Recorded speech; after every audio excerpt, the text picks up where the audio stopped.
Hello, everyone, and welcome. I'm Sarah Cott, Senior Vice President of Programming at The Hill. Thank you for joining us in person and also online for our event today, Making the Grade, Solving the U.S. Math Problem. I'd like to thank our sponsors, Collaborative for Student Success, for their support of the discussion. We're here today to talk about U.S. math education. Many states have laws aimed at improving literacy, but few are putting the same weight behind targeting math instruction. A recent study found that middle and elementary school students' math progress stagnated last year. On average, students need the equivalent of an additional 4.5 months of instruction in math to catch up to pre-pandemic levels. But this downward trend began years before the health crisis, raising questions about a decade of disappointing results for math students and economic and civil repercussions to come. Which states are leading the charge to solve the math crisis, and how did the coronavirus wreak havoc on math? And how can the United States close the performance gap between advantaged and disadvantaged students? We will answer those questions and more. But before we get underway, please silence your cell phones, but keep them out because we have a very fun interactive program today as part of our presentation, so make sure you have your phones in your hand and you have your QR codes on your chair. And you can also online follow us on Facebook and Twitter at The Hill Events. We will be using the hashtag HillEducation. And with that, I am delighted to welcome Adam Erzing, Deputy Director at the Collaborative for Student Success, to begin the interactive portion of our program. Thank you.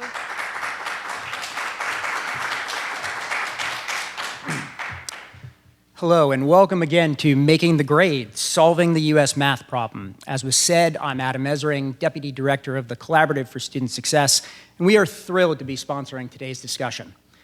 As part of the event today, as was mentioned, we're going to ask you to weigh in on some different messages that currently frame math discussions, both in the classroom and amongst policymakers around the country.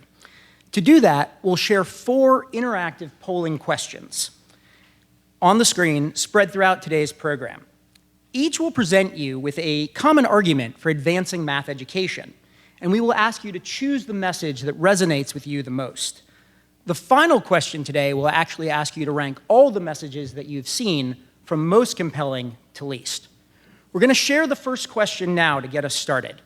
On your smartphone or device, please go to slido.com, that's SLIDO.com, and use the code hashtag #TheHillEducation to view and answer the first question. During the rest of the event, we will ask you to return to that screen to answer the remaining poll questions. Thank you, and we're excited to learn how you think math education should be advanced in this country.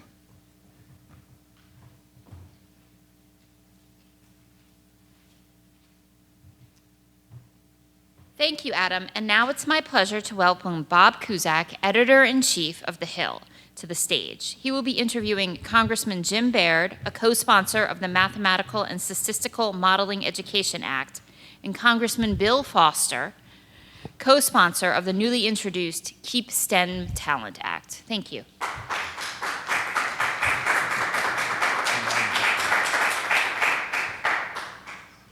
Well, thank you both for joining us. I know it's a busy time, and let me ask a little news of the day, news of the week, news of the month. Congressman Foster, we'll start with you. Are we going to have a government shutdown? Well, that's really not something I, as a Democrat, have a lot of control over, frankly. This is, I get asked that a lot. But I think what you need, particularly if you're in the minority party when this is happening, you need a coping mechanism. So during I think 2 shutdowns ago, when Ted Cruz was holding the floor of the Senate reading Green Eggs and Ham, I went and downloaded, I believe it was TensorFlow, which is the Google open source AI tool, and I just worked through the tutorial on it. And so just sort of reconnected with the AI programming that I used to do back when I was a physicist. And so, and this is at least one of my many coping mechanisms to deal with the insanity of what's happening. Congressman, what do you think? Do you think we're going to keep the government open? The leaders want certainly. that. Pardon me? The leaders want that. Yeah, certainly we don't want to. I'm not interested in doing a shutdown, but you can't be sure. You know, there's 435 of us. Bill, we got to decide where we want to go. Well, let's get into this topic. You both have PhDs. Education has been very important in your paths to success, leading to Capitol Hill.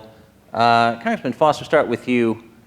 Why are you so passionate about this issue, and why are you here today to talk about it? Well, I started out, actually, I'm most well known around Capitol Hill as being the PhD physicist. Right. So I often introduce myself as saying I represent 100% of the strategic reserve of physicists. and among other things, share all the war guilt over what Oppenheimer and a lot of people I've met did at a very important time in history. And so, that's part of it. That I think that guilt drives a lot of physicists to feel like they should be involved.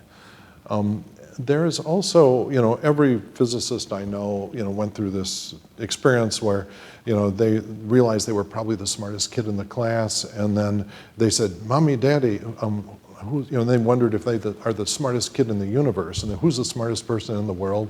Oh, that's Albert Einstein. What did he do? He was a physicist, and so that drives you into physics. So I'm not really a decent control sample for trying to optimize things, but. My wife is Korean, also a scientist, and to get out of high school in Korea, you need to know calculus. Mm-hmm. All right, so that means that the politicians in Korea can talk to their voting public about things like max-min problems and these fundamental mathematical concepts that are simply foreign to a big part of the public. And that hurts because there are some beautiful mathematical principles that even if you can't calculate the details are very important to absorb. The trade-offs intrinsic to everything. Like, the simple thing that we argue about all the time is what is the optimum tax rate? It's not 0% because that's, the Horn of Africa and it doesn't end well. It's not 100% because that's North Korea and that does not end well. And so it's clear mathematically that there's some optimum tax rate that optimizes growth. That's a calculus problem called a max-min problem, and you can just refer to that as an obvious thing to some members of the voting public and not others. Congressman Barrett, can you talk about your background as well as why math is so important for the future of the United States? Well, I think that becomes a national security issue in the end, because if our students can't stay current or ahead of some of these other countries, and China is an example, then it becomes a national security issue. And so we really want to figure out ways to get our young people involved and excited. I would just share with you as an example, but not to brag. I will share with you when I was doing my research work, master's degree and then the PhD. Got down to the tissue level or to that cellular level, and mammalian tissue, that cell across many of the species is very similar. That you can't even see it except under a microscope, and that little organism takes in food and it excretes byproducts and so on. I'm trying to tell you is the further I got into that, the more excited I became. And so then math is a part of that. You need to understand math in order to make calculations that you cannot be sure how that's going to come out, and yet the math can take you there. So I think it's extremely important that our students have the ability to be competitive around the world.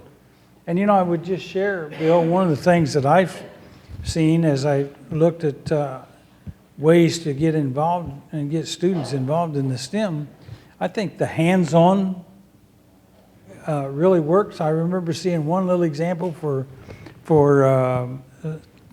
young children in the first 2 or 3 grades of school that they only had was a fish tank, and they had soil and sod on the top and the fish in the tank, but they cycled the water. It was a closed system, and some of those kids were really getting involved in that. And so that, then figuring out the math on how the water could be purified as it goes through the plants above the tank, the impact of the fish in that tank, It doesn't sound very exciting, but to those young kids, the teaching opportunities there were significant, and they wanted to get involved. So then, you know, the other thing that I see is the cell phones and the speed at which we're getting into technology.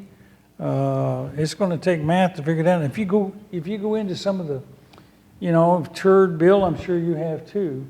When you tour some of these plants that we have around, like in West Central Indiana, I'm talking about these manufacturing facilities. Then you go in there, and most of those products are made with robots and so on. And you have to have a technician that's capable of servicing that machine, and that takes math and science. So, and then as we want to advance on further, you get into space, and we're talking about going to Mars. That takes math and science. And but my part of it is agriculture, and Bill, I've told Bill about this before, so if he smiles, don't worry about it. But anyway, my PhD is in monogastric nutrition. And what's mono? One. What's gastric? Stomach, right? Pigs for short. So anyway, there's not a lot of demand for that around here. But it did give me a science background that I really appreciate. And by the way, since I'm on the pigs, their digestive physiology, and most of you probably don't know that, is very similar to yours. You could live on their diet, and they could live on yours. And the last thing I want to tell you about pigs is that, and I could go for a long time, Bill. That's all right. But anyway. That's better than me going on about, you know, grand unified theories of physics. I think it's... Yeah, the pigs don't understand that, I can tell you that. Anyway, the last thing I want to tell you about pigs, because I think it's fair to them, they would just as soon have a shower and be cool and clean like you are. But the fact is, they do not have sweat glands. So the only way they have control in their body temperature is through evaporative cooling. And so then they go to water. Well, in a lot of cases, there's mud associated with water in the end, so they're covered with mud, and that's not fair to the pigs. I see. And they do this all by calculating mathematically the rate of heat loss through evaporative cooling. It all comes down to math. I may have a pig question follow-up, which is a phrase I've never said before. But Congressman Foster, as far as kids not being as good or as good as they can be in math, what are the ramifications of that? Because you say that we've got a math problem. What does it mean? Right. Well, first off, it depends on what your system of governance is. If you're an autocratic system, the last thing you want is an educated electorate. You want people to sort of have the minimum level of education. If you're a democratic government, you want everyone fully able to participate in the complex issues of the day. So there are different incentives, and it's a bigger tragedy for a democracy when you don't have people at all levels that understand things. It's also not important that they be able to calculate the details exactly. It's one of the things I've really been struck with since I've switched from science to politics, is that there's a big separation between each level of the technology stack. For example, I designed integrated circuits during my time in physics. I have a pretty good idea exactly what happens inside a cell phone, and that is absolutely no help in my ability to be an effective social media influencer. There's just a complete separation between that. And so maybe you sort of have to know what goes down one level in the technology stack, but not all the way to the bottom. And so that you can be successful in life without the mathematical details. But what you need to have is an idea to understand get a quick estimate of what the big numbers are. One of my frustrations in politics is that politicians will stand up and they'll list 6 arguments which are tiny arguments in one direction and one which is a huge argument in the other direction, and then conclude, well, since there are 5 people saying these 5 arguments, that must be right. And not netting out, in an approximate mathematical way, what the most important effects are that we really have to pay attention to. And so it's that quick estimate. That's more of an engineering thing actually than a scientist thing. You know, engineers are always looking at something and say, yeah, that looks like that beam's about right. It probably won't collapse. And, but that's a different skill. And we need that in the public to just understand when someone's blowing smoke, because the numbers, without adding them up in detail, the numbers in a rough sense just don't make sense. You both have legislation, Congressman Foster, I want to start with you, that would attempt to solve or begin to solve this problem. Tell us about the Keep STEM Talent Act. This is a bipartisan piece of legislation. Do you see that possibly moving and maybe being attached to some vehicle? Tell us about the bill and its chances. Well, sure. Well, it simply can be described as just stapling a green card to a PhD or master's thesis for STEM fields. Because, you know, the reality is that if you're, you know, we're going to have to react in, say, artificial intelligence in the next few years, or we're going to drop behind. You know, we're not going to start with first graders. They're not going to be able to participate on the time scale we need. But there is that talent from around the world. In fact, if you look at a lot of the big breakthroughs that led to this, they're from, you know, researchers from all over the world working in America, but from all over the world. And if we push them away, as we currently do, it's actively insane. At the very top of my list of what we came within one senator of getting this into the omnibus is simply, at least for Russian STEM scientists, when they get an advanced degree, we should give them a green card, to this sort of a way of you know, kicking Vladimir Putin where he may be sensitive and taking away what they need in order to have an advanced armed forces. And yeah, we hired a lot of we hired a lot of Russians after the, yeah, sorry about that. We hired a lot of Russians at the collapse of the Cold War. Because I was working in a national lab, and we just said, go out and visit Russia, and anyone who can really contribute, hire and bring them in. And we got so much fantastic work from those brilliant Russians that were just geniuses trapped in an unbelievably bad system. And so there are people like that all over the developing world and some of our enemies that could make a tremendous contribution here. So that's why I think that's very much at the top of my list. But you had a senator block that bill going into an omnibus in the past. That's right. And so that was the Russian part. And now I have my collaborator in this is another member of the Science Committee, Jay Obernolte, to try to get the Russian part of this done. And there's standalone legislation, and we're looking to attach it to anything that moves. Okay. That should be the easy thing for everyone, unless you truly love Vladimir Putin. Right. Congressman Baird, you have the Mathematical and Statistical Modeling Education Act. This passed 323 to 92 in the House last year. There's a companion legislation, also bipartisan, in the upper chamber. Can this get done? Can this be attached maybe to a moving vehicle appropriations, et cetera, et cetera? Absolutely. I mean, you know, that bill looks at providing grants to universities or NGOs that are involved in finding new ways to attract young people into the STEM curriculum. And so the fact that we can get involved, like I was talking about earlier, we can use that technology to be able to stimulate them and you know, to try and bring this to reality. We've been concerned about the number of chips or chip manufacturing and bringing that back to this country. And we had a CHIPS bill last year. But the thing that I learned in that is, how many chips do you think there are in a vehicle? And I thought, you know, 1 or 2 chips, and why we couldn't get those put together, Bill. But actually, there's 1,100 to 1,700 chips in a vehicle. So there you start to realize how important the knowledge base is and the STEM base is to learn how to do that technology. And so we've got a program going on at Purdue because of the CHIPS Act to teach young people how to manufacture chips. They're into an 18-inch wafer, and it's loaded with chips. And So it's not only a learning experience for those students so that they can go ahead and develop in the manufacturing of chips, but it demonstrates science and technology, STEM professions, the need for them. Congressman, just talking about education, it's become more partisan over the years, certainly in the wake of the pandemic.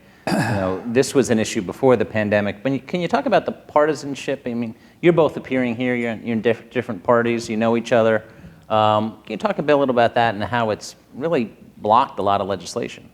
Yeah, well, it's a frustration because particularly STEM education is not as controversial as, say, history. Because it's impossible to teach history without inserting a lot of cultural bias. Just what you think the important things that happened in the past. You can't teach all things that happened in the past, so you have to pick and choose. That injects cultural bias, and I think a democratic debate is the way to solve that. And so, there's a lot of angst about people that have not been involved in school boards getting involved. I don't think that's necessarily a bad thing. Mm-hmm. There is nothing more important to argue about than the education of the next generation of kids. But I think the big thing that's coming at us is AI tutors, because it is going to be revolutionary. Actually, a little over 10 years ago when I lost in the Tea Party wave election, and I spent 2 years not in Congress, the first thing you do is you make a list of everything you could do with the rest of your life. And so number 2 on the list, after, for good or ill, returning to Congress, was to actually design an AI tutor. So I went and downloaded a motion recognition kit, software kits and stuff like this, to see how they would work, with the idea that we could do 10 years ago, which was impossible, but is possible now, to make something that's as good as the gold standard, which is an individual tutor for each child. And I imagine most of you have tutored people at some point, and the way it works is you explain it to them, and then you look in their face to see if they get it or not. And if they get it, then you go on to the next point. If they don't get it, you explain it in a different way. You can use a motion recognition that is a feature of artificial intelligence to make a spectacular AI tutor. And places like the Khan Academy and probably 100 startups have latched onto that concept. And it's going to be very important that we look at the cultural biases that are being injected by those at the same time. It's well known to educators that you get best performance out of a student if you have a cultural match between the tutor and the student. But that can very easily devolve into the soft bigotry of low expectations. Mm-hmm. And so trying to make sure that isn't inadvertently programmed into what we do. But it's wonderful. Everyone's probably played with different chatbots, and my favorite chatbot is the chatbot Pi, which is from Inflection AI. It's Mustafa Suleyman, who's one of the thoughtful person that has this company. And what I love about it, it's Socratic. That it will ask you a question, or you ask it a question, and it gives you an answer. It says, but here is an important issue, and then it asks, what do you think about this? And it reminds me of the discussions that I had with my father. My dad was also a scientist who left science to become a civil rights lawyer and ended up writing a lot of the enforcement language behind the Civil Rights Act of 1964. But when I was growing up, he would have these Socratic discussions with me. He'd be saying, well, why do you think it is that leaves are green? And we'd go on into chlorophyll and everything, and just, I have very fond memories of that. And now anyone will be able to have a tutor that will be able to explain scientifically and whatever level of detail the kid's ready to understand why leaves are green or not. You have a few minutes left. If anyone from the audience wants to ask a question, you can wait for the mics, and if you can identify yourself and ask a brief question, hopefully we can get a couple in. Yes, but go ahead. While we search for somebody, go ahead. I think Bill's right about artificial intelligence, and yet I think we have to make sure that we understand, instead of asking Siri about this or that and get a response, I think we need to challenge somehow and incorporate into that to make sure you use your head. I mean to be able to think through a process. And that's compatible with what Bill just said. So I think it's very important that we learn techniques on how to analyze something and how to use the brain that God gave us. But along those lines, I don't think we have any questions from the audience yet, but Congressman Foster, just the future of AI makes a lot of people nervous. You're still going to need teachers, right? How is that going to work? What is the future of AI in education? Yeah, I think what teachers will do, they'll intercept it when the AI said, you know, I've been trying to explain this 4 different ways. The kid is smart enough that they should have gotten past it. Why don't you go and see if the kid's having problems at home? And the teacher's job will be to emotionally intervene when just the straightforward, here is the lesson plan, you know, maybe customized for the student, but here's the basic lesson plan. When it goes off course, the teacher has to do the emotional intervention, and I think that will be the big part. And to make sure that kids are developing socially, that, Yeah, you know, that's important. because that's more, you know, there's a school I read about somewhere that has a program where all the kids are matched up randomly every day for 1 day a week. And then they go out in pairs and walk a mile around together and talk, just 2 kids talking. And then at the end, they have to write a little essay about what they talked about. And so this is deliberately socializing kids to talk to strangers. And I think, you know, that struck me as something I wish I had when I was a kid. Right, the nice strangers, right? Well, in a protected environment. Right, yes, a protected exactly. environment to Yeah. actually, you know, it's a missing skill, especially after COVID. Especially after COVID. We got a question in the back. All right, thank you very much. Can you hear me okay? All right, thank you, Representative Jim and Bill. What an incredibly important issue for us to tackle as a nation. And by the way, I'm Andrew Sachs. I'm with Nobel Learning. We're a global social learning network for youth, kids teaching kids, among other things, social skills, right? The question I have is, in the era of AI and automation and all the data in IT, should we be just focusing on what AI teaches them, or is that actually setting them up for jobs that won't exist? Should we be focusing more or also on top of those social skills that will exist on top of the computers and automation that are happening? Give it a shot? No, I think you're absolutely right. It's going to be crucial. You know, it's hard teachers are having a heck of a time right now trying to figure out what they should be teaching their kids. You know, even things like computer code. You know, if you look at 20 years ago, everyone was saying, okay, kids have to learn HTML, right? Because in the future, everyone's going to maintain their own web page. And now we've got, you know, 5 billion web page maintainers that just maintain their Facebook page and don't know a word of HTML, and it doesn't matter. And so trying to understand how deep the technology stack, you actually need how many people. You know, for example, the number of chip designers that we need. You know, chips are absolutely crucial, but I'd be surprised if 1/100% of all humanity is actually required to know chip design to provide all the cell phones that we need. Also a chip designer. All right, oh, neat. Well, I am, okay. Well, I'm very proud that I've designed 10 chips. Every one of them has worked the first time, okay? Something. No spins on my part. That was 2-0.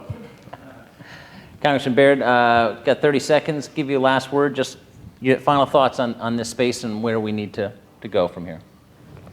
Well, I started off by saying that we got to find ways to challenge and make it interesting for young people to want to get into math and science and STEM. Yeah. That's the key. And do you think the incentives are there now? Do you think there's enough interest, or you just have to encourage them? Because you don't want to force kids into stuff. Well, I think there's a way to use these, you know, these computers are becoming quantum computers and all that. I think there's probably some way to entice young people to get involved through the use of the computers and programs. And I think, Bill, you alluded to that some too. So anyway. Yeah. Well, we've run out of time. Please thank our 2 lawmakers for joining us. We're going to show a short video from our sponsor, Collaborative for Student Success, here in the monitor. Thank you. Math is part of everything we do in life. With COVID, you're seeing that 4th graders don't have number sense. So when you're expecting them to add and subtract fractions and you haven't given them the foundational skill of how to add and subtract simply, there's going to be a big gap. The learning loss in mathematics is huge because the students that we're seeing coming through elementary school right now, they've spent 1.5 years outside of a classroom. And in a lot of virtual settings, those students, not through any fault of anybody's, didn't get good instruction. We should be concerned about the math learning loss, especially in elementary school, because that's where all those foundational skills are built. The National Council for Teachers of Mathematics has already lined out for us, there are important components of math instruction, but in our nation, we haven't necessarily followed through with that. I was looking for a resource that aligned to the research that we know about good math instruction, and a resource that was going to be able to help support teachers along their learning journey as they help their students. So when Zearn came out, even for me, it was this big understanding, this big picture of, oh, this is why this works. So having those tools for our kids, that is able to build a relationship with math and having that confidence now, because now they understand why. It's not just memorization. I've been using Zearn and it has completely changed the way that I teach. Zearn was identified by the state as being a positive program that would allow us to move forward. And I went into this thinking, this isn't gonna work. It was just a very different way of teaching. But when I started learning about high quality instructional material and how it tells a story and how each year it gets deeper and deeper, I started seeing how implementing this curriculum truly benefited my students. Zearn is a great resource because it aligns with our curriculum. And if they're struggling with a grade level concept, what you can do is assign foundational lessons to help support them. It gives you real-time feedback on what they're struggling with.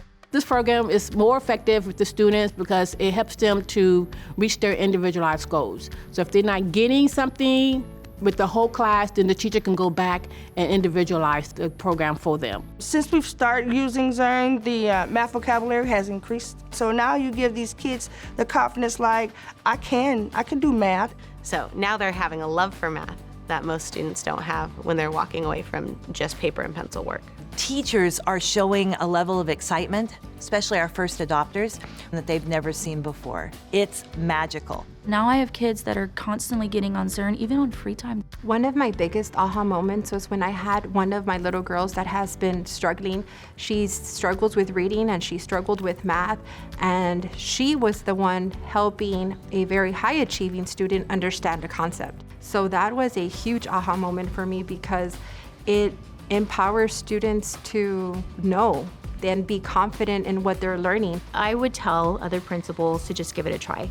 Try it for a good full 9 weeks. Use it with fidelity and look at your reports, look at your results. You'll see that students will make growth. If I fast forward 5 years from now, and I look at students that have been coming through this program, and I look at teachers that are familiar and comfortable with teaching their curriculum, I'm really excited for what we can do.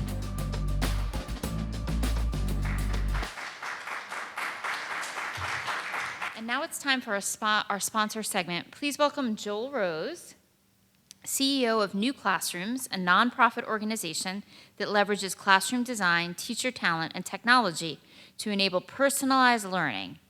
He is going to give us a presentation. Thank you.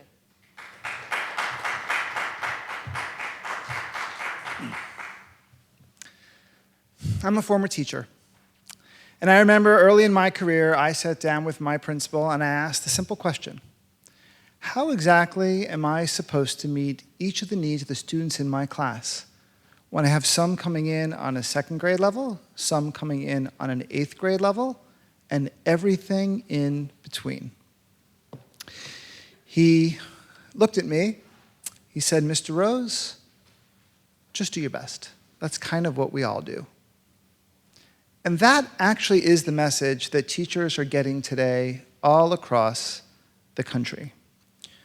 We have been talking about math achievement in this country for decades.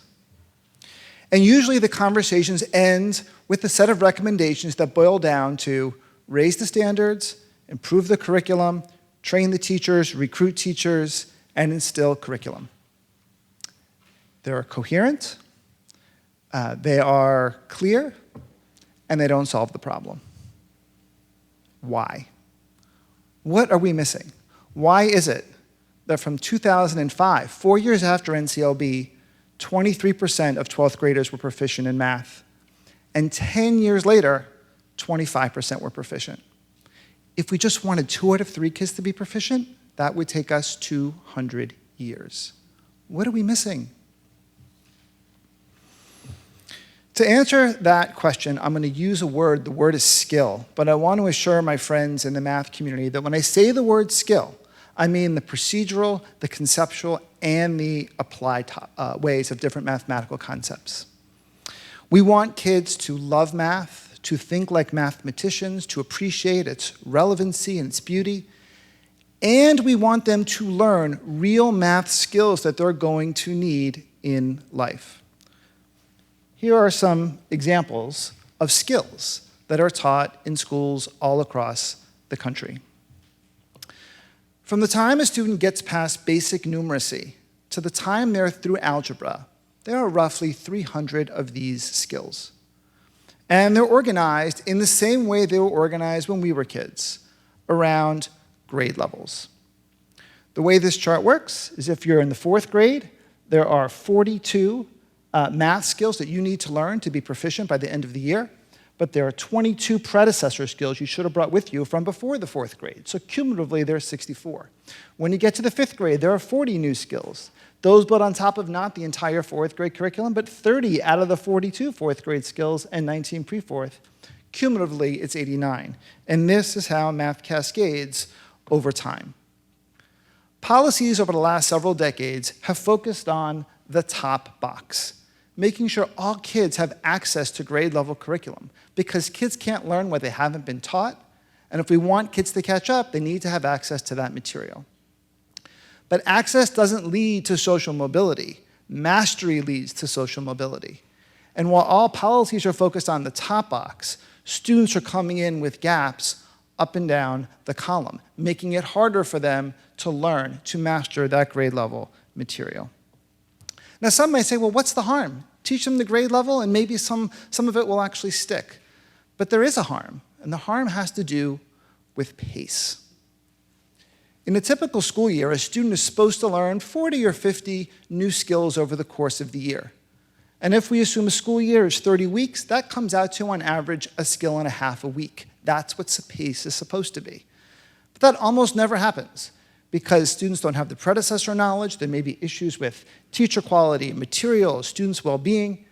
There isn't great data on how many skills kids do learn per week, but it's undoubtedly less than 1.5. The educators we talk to think it's somewhere in the 0.5 to 1 range. Now, what's the pace required for students to catch up? It's actually a very basic math problem. We look at the total skills of the grade level they're in, subtract what they already know, that tells us how many skills they have to learn, divide it by the number of weeks, and that gets us our pace. So if we have a 6th grade student, and there are 119 skills in the column, if the student knows 29, that leaves 90. And if we've got 30 weeks, that's a pace of 3 skills per week. It's just the math of how this all works. What that means, though, is that the pace required for many students to catch up far exceeds what can happen when only focusing on the top box. The left side are the grade levels. Across the top are the percent of the column that students know. In the middle, you see the required pace. In the schools we work with, students are coming in knowing 30% of the column, which means they need to learn between 1.5 and 3.4 skills per week for 30 weeks in order to catch back up.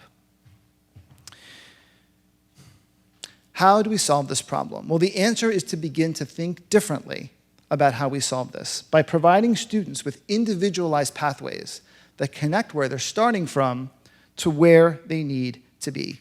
Personalized, competency-based learning. This is something I could have never done when I was a teacher. The idea of assigning and tracking and supporting each student on their own path would have been impossible to do.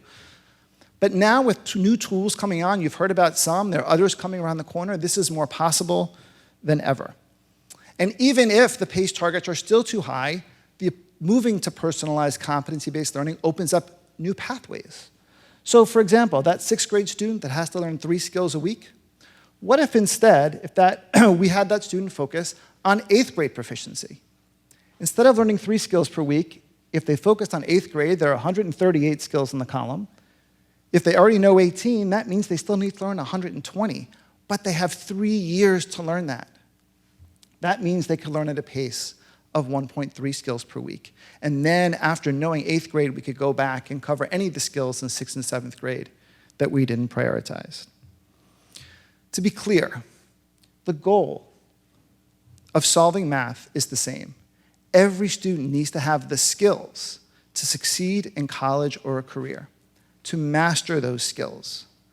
But to get there requires that we confront what history has been telling us for decades, that math is sequential based on skills, and grade levels are sequential based on age. Those realities are in conflict, no matter how high the expectations, how skilled the teacher, or how well-written the curriculum is. Some states are starting to move in this direction. California just adopted a new math framework that moves from grade levels to grade spans. And North Dakota and Montana have recently launched math innovation zones for schools that want to explore personalized competency-based learning. But to be clear, most state policy and most federal policy is oriented around top-box instruction. Solving math requires that we reframe the question. The question is, what is the best way to teach 50 million students 300 skills? We can continue to do it the same way we've always been doing it, organizing students by age and focusing on 40 or 50 each year and seeing what happens. That's the 200-year plan. Or we can begin to transition to personalized competency-based learning and give each student the kind of math education that is reflective of how math really works. Thank you.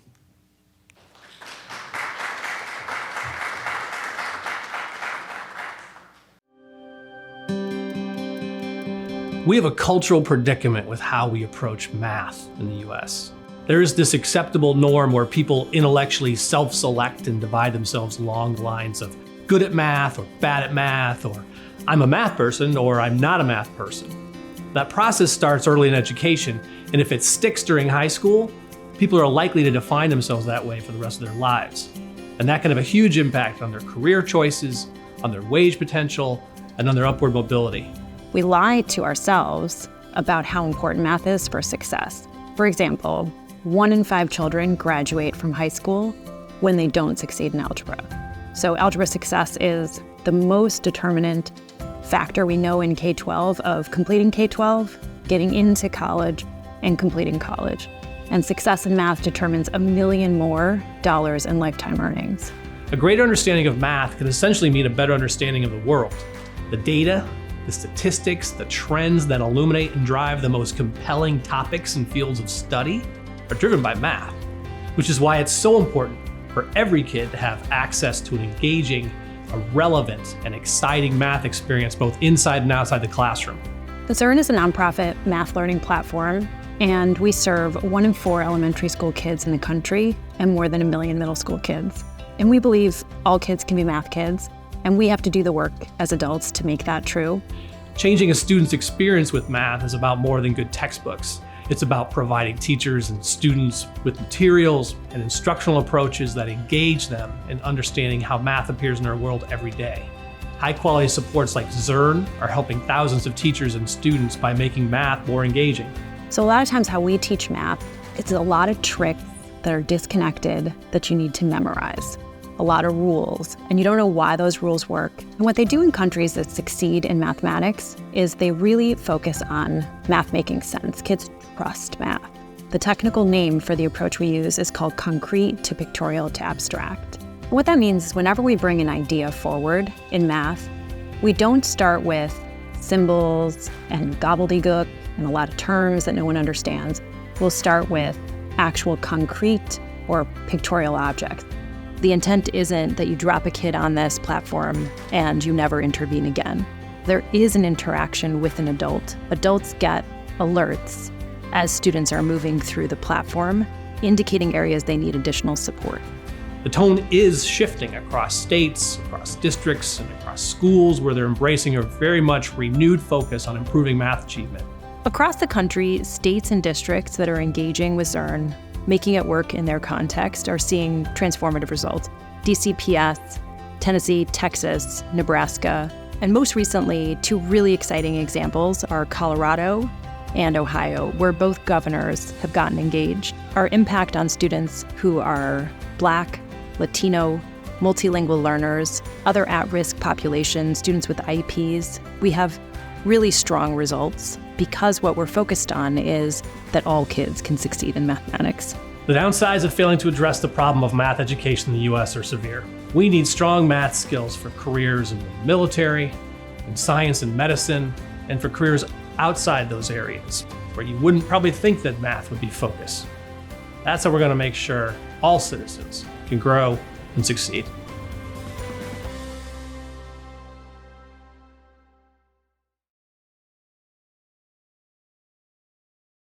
We are excited to now have Rebecca Peterson, the 2023 National Teacher of the Year, joining Bob Cusack on stage.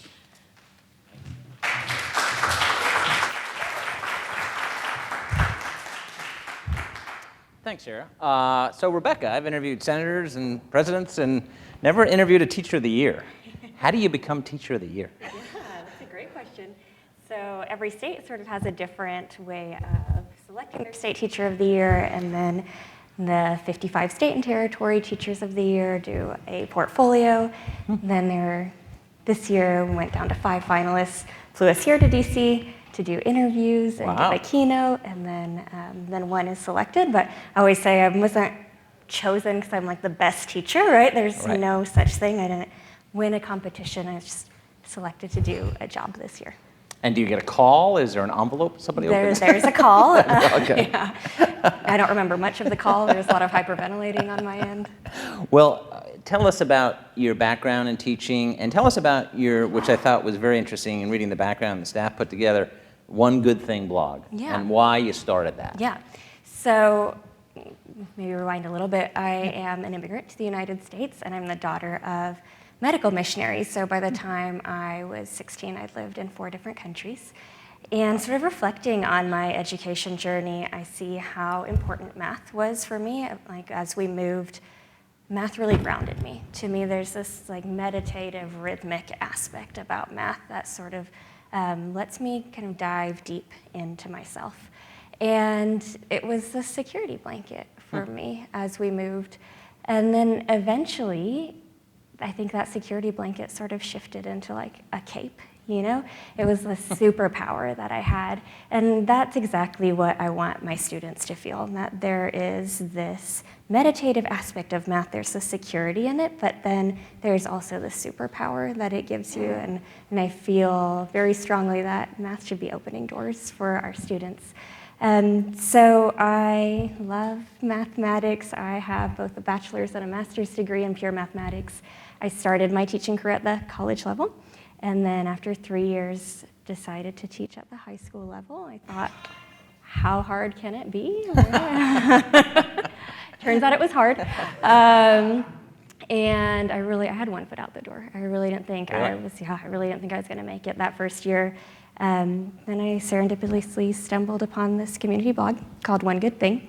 And it was a group of math teachers at the time that were committed to writing something good that happened in their classroom every day. Every day? Well, almost every day. Some of us were a little overly committed, and yes, every day. But we live by the mantra, every day may not be good, but there's one good thing in every day. And that quote, it just hit me viscerally, right? Because it didn't ignore the demands of my job, but it did insist on taking ownership of my day. So I wrote, and I wrote, and I wrote, and I wrote, and I just continued to write until I had written 1,400 good things from my classroom. And I really credit that, I think, is the intersection of reflection and gratitude to saving my career. Now, you obviously love math. Yeah. And I'm sure you have a lot of students over the years who've loved math. Mm-hmm. How do you deal with students who are like, math, CAPE, no, that's not me? Yeah, I think, first and foremost, as teachers, we know we have to capture a student's heart before we capture their mind, right? So to me, it's really important that I make those connections, that I learn my students' stories first and foremost, so that we can center their voices within our instruction. But then what I love about teaching math is that it is so ubiquitous. I mean, it is everywhere, right? Like, our calendar is based on time, which is based on numbers, right? I bet that when you make a decision, you analyze pros and cons, you weigh the risks, right? Maybe you've read an article and made a generalization or an abstraction. Like, we are doing math all the time. Everyone's a math person. And so that is what I want my students to leave with. I want them to just have this sort of broader sense of mathematics, that it's not just about computing numbers, it's about seeing the world through a really beautiful, ubiquitous lens. Okay, so let's dive in to this. I know you've been talking about these type of issues, whether you're at the White House or visiting other schools. We'll talk about your travels in a little bit, but what do you think the education system is doing right, and where do you think significant improvements could be made? Yeah, I think that as a system, we are starting to really embrace this idea that we need to personalize education. I think that the pandemic exposed that more than ever, and so I'm really so happy to see this shift of, again, learning our students' stories, knowing what they need as individual learners, and that we know that this one-size-fits-all isn't going to cut it, right?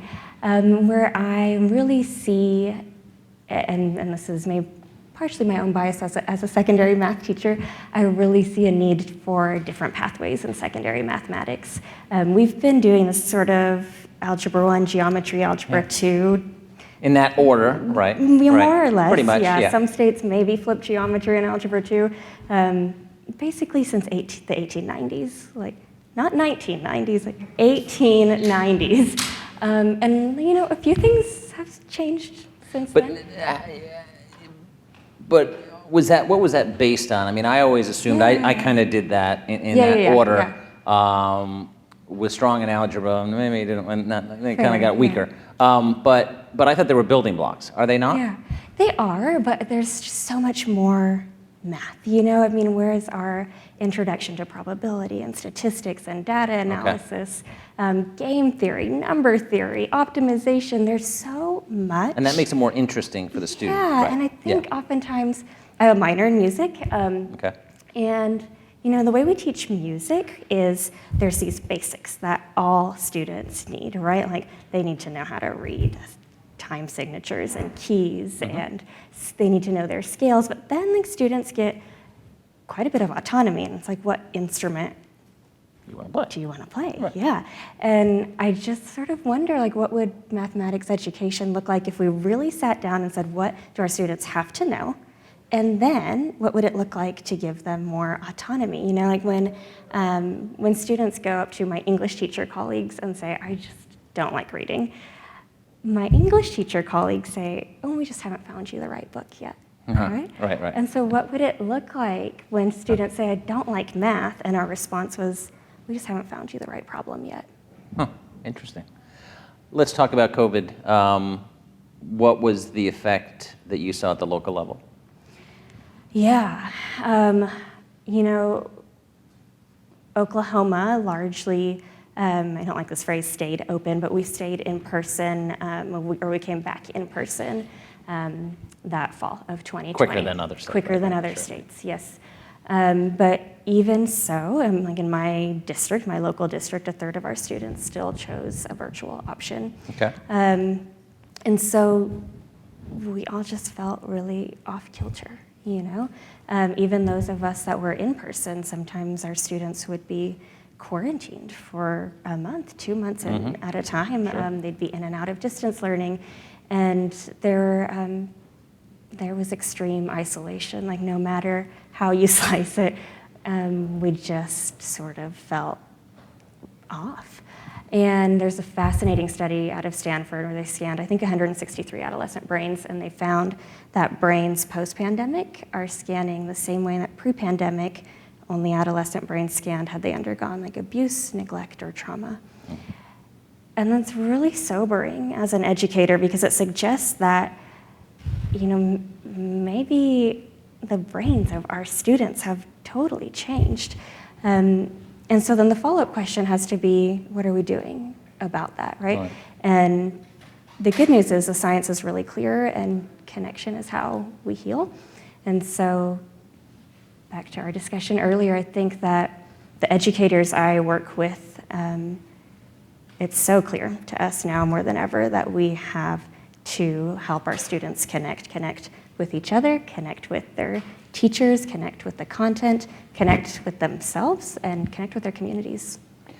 What about the effect on teachers and the problem of, there's a problem across many fields, healthcare, physician shortages, nurse shortages, teacher shortages. Yeah. Where are we going with this? Yeah, I mean, I say, in my state of Oklahoma, we are in a teacher crisis. 10% of our workforce is emergency certified. And has that gone up, like compared to 3 years ago, pre-pandemic? Yeah. In 2011, I think we had 30-ish emergency certifications, and now we have over 4,000. Wow. So it's a crisis, and then you add on this layer of that sort of feeling off kilter, right? And that we're often the front line workers for our students. And we're often holding so much for our students, but then when I take a step back, I wonder who is holding our teachers? And sometimes it truly becomes too much. Mm-hmm. Now you're traveling the country. Now you won this contest. I know, not best teacher of the year, but that's got to be a little different for you, right? What have you learned on this kind of tour across the country? Coming to Washington, going to events, and do you miss your classroom? Yeah, I miss my classroom a lot. But this is pretty cool opportunity. No, this is Get the to go to year. the White House. Yeah, this is a year of a lifetime for sure, and I know that it's just going to enrich my work as an educator. I think one of the greatest gifts of this year has been getting to connect with the other state and territory teachers of the year. Truly, any one of them could have done this job, and that is not lost on me. And so getting to be a part of that group, to get to be a part, I'm going to say we're a team, and the way they support me and cheer me on my good days and my bad days is like nothing I've ever experienced, and it just makes me even more committed to bringing sort of that kind of collaboration and teamwork to the local level, and making sure that locally the teachers know and are reminded continuously that their work is so important. We'll open up to questions in a minute, but I do want to ask you a very important question. What is the role of parents? What is the role of parents? Yeah, particularly in math education? Particularly. Okay. So I am a mom, and how we talk about math is so important as parents. And it just breaks my heart when I hear friends, parents say, I'm just not really a math person, I'm not really good at math, because it breaks my heart for them, but it breaks my heart for their children as well, because we as a culture have sort of decided that it's okay.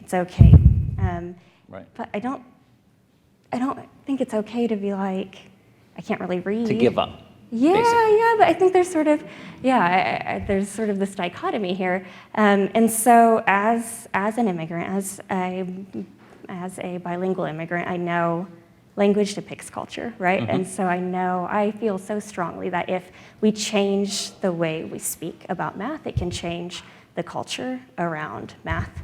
And so I really challenge my friends and parents to think about themselves as math people, to broaden their understanding of mathematics, and then also to stop speaking so much in binaries, right? Like I hear a lot like, you're an English person or you're a math person, right? Yeah. You're creative or you're analytical. And that does our students such a disservice. The mathematicians that I look up to so much that solved incredible problems intersected that creativity and that analytical process, right? And so, how we talk about math really matters. That is important. Let's open up for questions. If anyone has a question, we can get in a couple. Wait for the mic so we we can all hear you, and identify yourself and ask a quick question. Paulo Di Maria. I'm with the National Association of State Boards of Education. Rebecca, big fan of yours.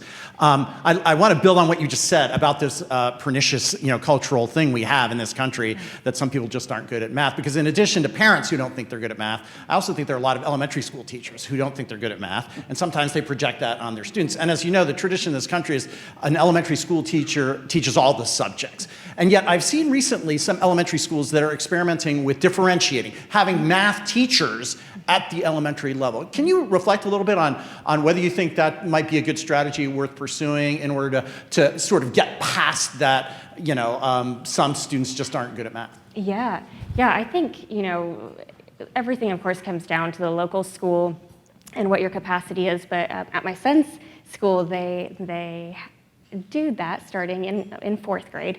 And I just think it's just beautiful because now you have kind of similar to what we do at the secondary level, right, where you can really kind of hone in on one or maybe 2 subjects and develop both a passion and like a skill for that.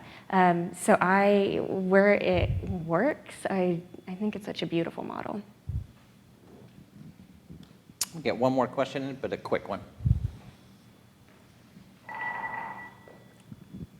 I'm Bob Hershey. I'm a consulting engineer. How do you motivate the kids to show what's in it for them when they learn math? Yeah.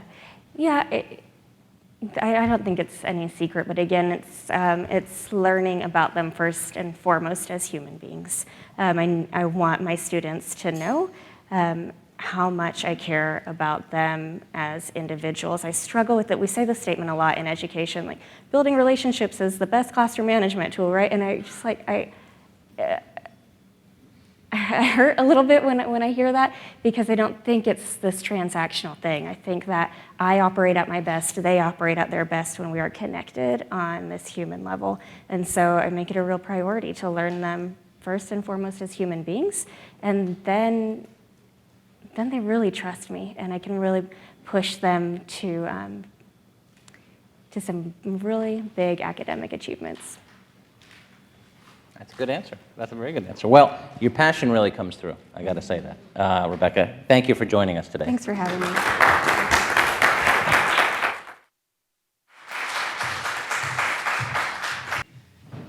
If everyone could please join me in another round of applause for the 2023 National Teacher of the Year.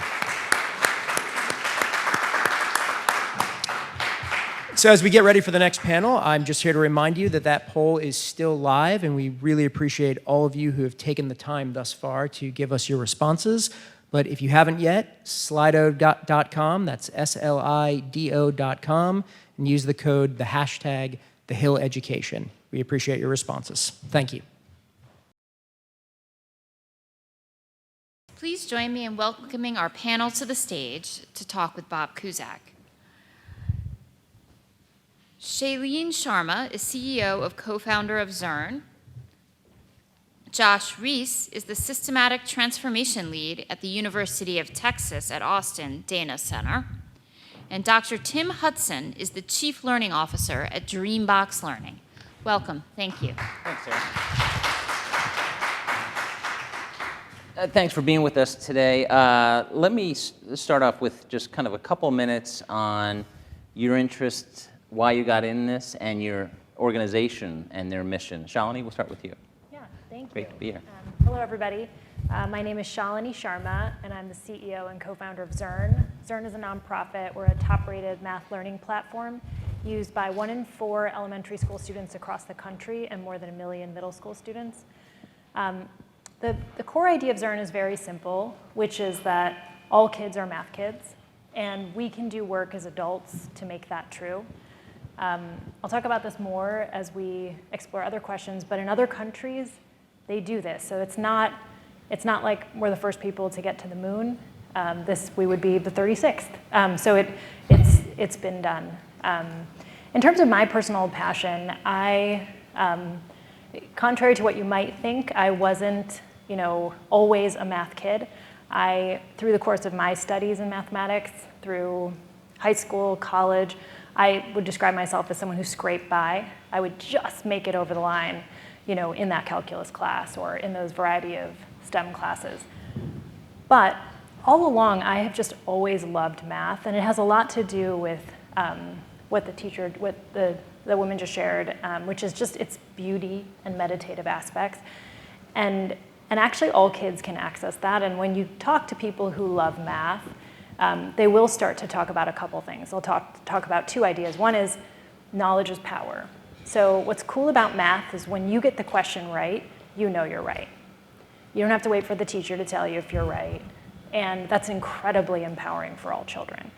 And the second is that more time you spend with math, and particularly as you understand math as a few big ideas, not a series of skills, you start to see its beauty. You start to see that math is the language that describes motion on Earth, the motion of all the planets, the entire universe, music, art, architecture. It's actually the beauty all around us. And we can give kids all of that. I know it's ambitious, but that's what they are doing in other countries. Josh? Thank you. Josh Riccio. I'm with the Charles A. Dana Center out of the University of Texas at Austin. And I started, my father was a math teacher, which is why I swore I never would be. And I began to study statistics and decided I would teach sort of as I was pursuing a statistics master's degree. And it turns out I really liked what I was doing. I really appreciated the education work. I was able to teach statistics in high school, and at that time was really sort of pushing for more students to take a statistics course at that time, and still in a lot of places, calculus was sort of seen as the gold standard course. That was where everyone wanted to get to. But I could see the relevance of statistics for a lot of our students. So I really pushed for that. Years later, ended up working for the Dana Center, which was an organization I respected tremendously. And the work I do now is really about pathways for students, and it's really about opening up statistics pathways. We're working right now in 22 different states to help them think about what their, what courses they offer students as they sort of exit out of high school. We get through that Algebra 1 geometry point, and then what happens. And so it all sort of came back around to what I started off doing. And it's work that I really appreciate. Tim? Thank you. Tim Hudson, and I work for Dreambox Learning. I'm the Chief Learning Officer. If you don't know about Dreambox, we have math and reading solutions that are personalized software used by about 6 million students around the country for about an hour a week to complement what's happening in the classroom.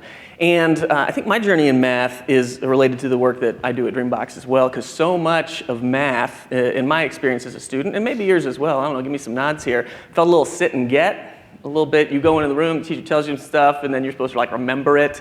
Nobody's like, I can't wait to find out what occurs to me in math today, right? That's not how it typically is. And so when I joined Dreambox years ago, after having been a high school math teacher and district math leader, I wanted to build math experiences that felt to students like a game, where it was a think and do, not a sit and get. So at Dreambox, we don't have any video lectures or anything. We empower students to, have their own ideas and really leverage technology to do things that can't be done without technology. So you can play chess without a computer, or you can play chess on a computer. But there's only one way to do Super Mario on the computer, and the same way with Dreambox's lessons. And students don't need to sit through a bunch of did anybody teach Fortnite classes to get kids good at Fortnite? Right, we know kids are brilliant and that they are able to learn things when they're given the kinds of experiences that empower them to think, that support their brilliance. And so also, as a district math coordinator, I was keenly interested in impact, right? And you've heard everybody talk about it this morning. How do we, this morning, what time is it? We've heard everybody talk about needing to move the needle, improving math achievement, and I'm proud that our math solution definitely does that. We're excited to have a couple studies out, about four or five over the past 2 years, showing we've curtailed learning loss. So a lot of the districts using our solutions didn't have that learning loss. We have a first of its kind study with 77,000 students in South Carolina showing that students were 3 times more likely to achieve the state growth targets if they were below grade level when they used Dreambox, and students at the higher end were twice as likely. So really proud of that impact, all because we know students are brilliant and we want to empower that brilliance. Shalini, Zern's focus is on K through 5th curriculum courses, and you mentioned other countries, and actually that was something I wanted to get into. Can you talk a little bit more about that? Because the United States is very focused on the United States, but what can we learn internationally? Yeah, so Zern, it was K-5, Okay. and we have launched middle school. So Okay. all of 6 to 8 is out, and there's 1 million kids now on 6 to 8. 1 million, right. So it's off to the races. When you think about other countries, so just I happened to recently go to Japan. Just as a background knowledge, Japan is a country where we can say, oh, all kids are math kids. And then you can say, well, where in the world is that true? And the closest to that being true is Japan. So to give you a sense, their lowest performing students in 9th grade would be proficient by our standards. So you're doing pretty good, much better than us.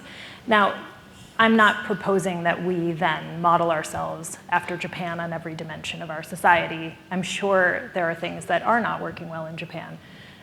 But it is interesting that kids are successful there. And shockingly successful compared to our kids. As a reminder, our 8th graders, 26% are proficient on the NAEP in 8th grade math, right? So that's not even algebra. That's the year before algebra. And so the question we have to ask ourselves is, what are those countries doing? Right.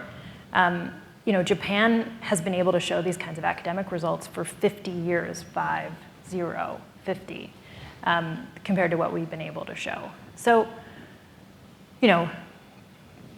Zern is a software-based solution that is used in classrooms and does the work and supports the work of great teachers. Japan didn't have technology 50 years ago. They weren't deploying software. They weren't doing personalized learning. They just weren't. And so I say that to you as somebody who is leading a nonprofit that has a software solution.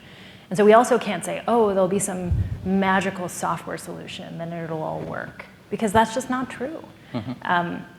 What we look at when we look at countries where mathematics is successful, we see some differences in how they approach mathematics. Number one, they don't get into math wars. That's like what we do. They don't. They don't fight over should children learn concepts or procedures. They're like, both. Okay. We get into a war on that. That's the equivalent of, in English, saying, should a child be able to sound out this word and read it? Like the word comprehension. Should a child be able to sound that out? Or should they know what the word comprehension means? How about both? And so the first thing on all countries that exceed us in mathematics, they don't have math wars. They don't say, oh, children should have fluency in their basic math facts versus students should understand what multiplication means. We do that. The second thing is that they work very hard in how they present concepts to children. So, one of my favorite examples that I love to ask mathematicians is, why is 3 times 0, 0? So I'd ask folks in the room, like, anybody want to share, why is 3 times 0, 0? And if your answer is, it's a convention, n times 0 is 0, 8 times 0 is 0, 1 million times 0 is 0, that is correct, it is a convention. But there's an axiomatic proof of that convention. And 8-year-olds in high-performing countries are presented with that proof. And that proof is really simple, which is, imagine you have 3 plates of cookies, and on the 3 plates, there are 3 cookies on each plate. So if you think of that, that's 9 cookies. And so the first 3 is the number of plates, and the second 3 is the number of cookies. Now imagine if you have 3 plates and 1 cookie on each plate. Well, then you have 3 cookies. Well, imagine now if you have 3 plates and there are 0 cookies on each plate. Well, that is very upsetting because there are no cookies, right? And how can you ever forget that, right? Because you don't get any cookies. You'll never forget that. And so then that's why 8 times 0 is 0, n times 0 is 0, 1 million times 0 is 0. So we can present math at that axiomatic deep level if we wanted to. We just don't. We don't allocate the time. We don't support teachers with curricular materials, with training. For example, earlier we were talking about not having math expertise at the elementary school level, which can be done with math teachers allocated. There's a bunch of strategies we can use to do that. So anyway, where I would leave it is, those are the differences. And if technology then amplifies that, multiplies that, supports teachers with those kinds of differences, yeah, we'll see some changes. If technology actually furthers the math we are doing right now, we're not going to see any changes. Josh, if you had a magic wand, what's something that frustrates you that you would fix with that wand? Just one thing? You gotta pick one. Yeah, gotta pick one. I'll start with this one. There are a lot of amazing things happening in math education right now. I talked about opening pathways for students that are outside of the sort of traditional sequence of courses that students take. That algebra, geometry, algebra 2 that was talked about earlier, that's designed to send students on a singular pathway toward calculus. A lot of great things are happening to sort of veer away from that. So you're seeing data science courses pop up in places and other opportunities. The magic wand, if I had, would be to ask the next question, which is, these other pathways are great, these data science courses are great, all of these new things we're doing are great, but who has access to them? And right now, we still have an issue with that. There are still a lot of students that don't have access to the sort of these new things or the best opportunities within their math education. And so the work that we do at the Dana Center is very much focused on how do we make sure that any student, no matter where they come from, no matter their background, no matter their experiences, that they have access to those high quality math education. And I think that if the magic wand existed, I think that's where I would go first. Tim, kind of same question to you. What's the biggest problem that could be tackled? I know you also focus on technology. Is that help? That's both, we've talked about AI earlier, and there's some concern, it could be great help, but you got to be cautious about it. Yeah, I think the biggest problem here as we close out, getting close to the end of this, I think one of the biggest problems facing mathematics is there's a question out there that I don't think any of us have a good answer for, let alone a shared and agreed answer upon. And it's a fundamental question. What is math? If I asked you to write down your answer right now, where would it be? It'd be all over the place. So we've heard a lot of great ideas, but at its core, when I told people in college I was a math major, they were like, oh, what's 4,336 times 84.3? Like, what do you think we do, right? And so probably right now you're thinking, oh, math is computation, relationships, patterns, shapes maybe. But architects do that, sociologists do that, economists do that. And so what makes math, math? And I won't leave you hanging. The best definition I've found is Dr. Eugenia Chang. She's written a couple books about math, and it's simple. Math is the logical study of how logical things work. So, political science is not really a logical thing, but people are doing logical study of it, right? We know immunology.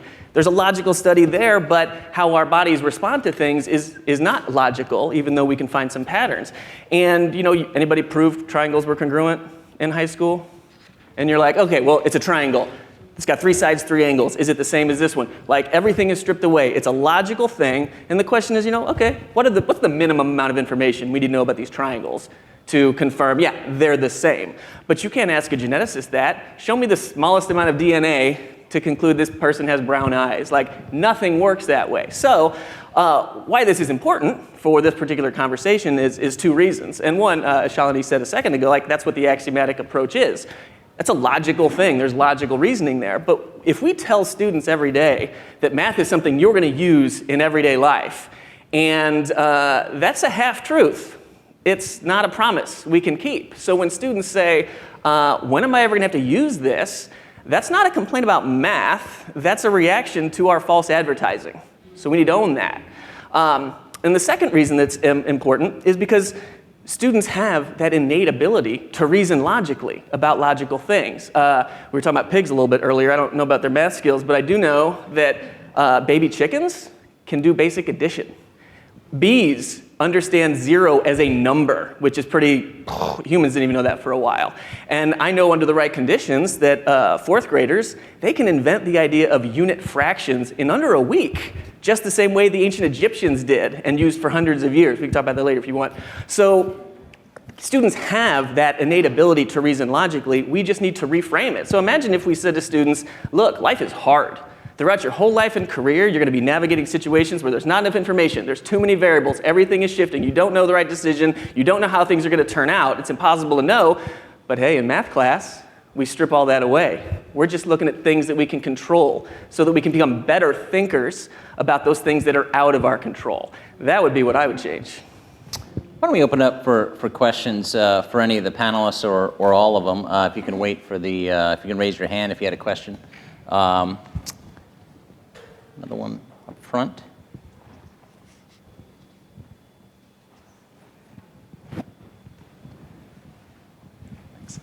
Paulo Di Maria again from the National Association of State Boards of Education. Big fan of each of your organizations and the things that you do. I want to go back to the point you made that fundamentally, if we simply use technology to keep doing the things that we're doing, we're not really going to make a difference. Because I think that what I distill from that is it then comes down to that interaction in the classroom between the teacher, the content, and the children. Can you say a little bit, because I look at the firepower that's here on the stage and probably the firepower that's here in the room, and I keep thinking the literacy people have tipped. You know, there's definitely tremendous momentum on the science of reading and changing the reading experience for our students. And I think seeing a lot of results. I loved the classroom experience because it showed us that teachers are sometimes scared. Change is hard, and they don't trust their own judgment to think that this thing I'm looking at is going to make a difference, that my students will be able to handle it, that I'll be able to handle it. How do we bring ourselves together to actually put forth a set of actions and strategies that will lead to the kind of change that could, in fairly short order, start to make a big difference?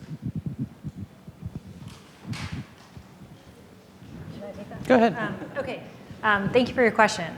I think that's a really big question, and I can't answer how do we come together and tip like literacy, but I would love to get to that answer, but I don't have it. Let me offer some thoughts in that direction. With regard to literacy, they started, it's easy for me to say this, but they started at an easier place, because nowhere in the United States of America do people think that when children can't read, it's because those children can't read and why are you being mean to them? Because they can do other things. Like, nobody thinks like that. When children can't read in large, if the large group of children are behind in reading metrics, in America, we get really mad at the adults. Why don't those adults teach those kids to read? What is wrong with them? Now, in this exact same country, in 2023, richest country in all of human history, when children can't do mathematics, we are like, please don't be mean to those kids. They are creative. They have other passions. They love ballet. And you're like, what? What does that have to do with math? And so there's no expectation still. And that's why our challenge is harder in mathematics. We first have to get mad. In terms of expectations that all kids can succeed in mathematics. And that's why I start with other countries. It's other humans are doing it. So we have to be able to do it. Now, in terms of the kind of steps, I really do think we have to understand some aspects of pedagogy, and specifically content pedagogy. So if you look at what they're talking about in literacy, they're talking about 3Qing, which is basically looking at 3 cues, the picture, guessing what the word was, and then moving to phonics. So actually knowing what the sounds and the letters make, learning that, and sounding out the word. So what's that in math? In math, what that is us careening from one side to the other of our own made-up math words. These math words are not replicating in 197 countries across the globe, so they can't be real. There are other things that replicate, like love, like friendship. We have things that we see in societies all around the world, and so we can say, oh, those are more real things. But our math wars are just ours. They're largely to get like a like on social media. That seems to be the purpose of them. And so the first thing I think we have to do is really just move past some nonsense math wars, which is what I was talking about. Those are things like you don't pick between procedures and concepts, you do both. And then where I would end is really using strategies we see in the top performing countries and getting excited about those, which are using the strategies of pictures, representations, making math pictorial. And so the concept is concrete to pictorial to abstract. This is the pedagogy we see in the top performing countries universally. And that's a pedagogy we have to bring in. And so, in upper level mathematics, that is drawing graphs, drawing images. In elementary school mathematics, that is concrete objects. And so I'd say those are some of my answers moving in that direction. Can I add just one quick thing to the getting frustrated with students or not wanting to be mad at the students who aren't successful? The way that we've talked about what is good at math is getting an answer right, or which especially in early grades is based on the fact that kids are just naturally good at getting the answer right in the math problem. What we have to do is start rewarding the effort, the work that they're putting in, the problem solving that they're going through, and not just think about it as who's right and who's wrong. Give you the last word, 30 seconds. Oh, sure. Yeah, I think by and large, even though there are some math wars, everyone probably agrees, hopefully, that sense-making should be a goal. I've worked with plenty of students who can do procedures perfectly. I know I could. Anybody borrow and subtract perfectly? I could do that in school, but then when I went to the store and gave them a $10 bill for a $6.84 thing, and they counted 85, 80, they counted up to 10, I was like, what sorcery is this? Because I hadn't made sense of those things. So as long as we have that common goal, math isn't a spectator sport. Students are brilliant, and as long as we invite them to think for themselves, we're going to be successful. Because when you think about it, math just makes sense. Well, we are at a time, there's a great discussion on math that included chickens and cookies and pigs, which was not on my bingo card. Please thank the panelists for joining us. On behalf of the Collaborative for Student Success, I just wanted to say I hope you all enjoyed the programming today. I also want to remind you that the last polling question actually asks you to rank various messages that you've seen today. If you haven't yet done that, please take the time to do so. I hope you'll stay in touch with us, the Collaborative for Student Success. If you'd like to learn more about us, find us at forstudentsuccess.org. Thank you.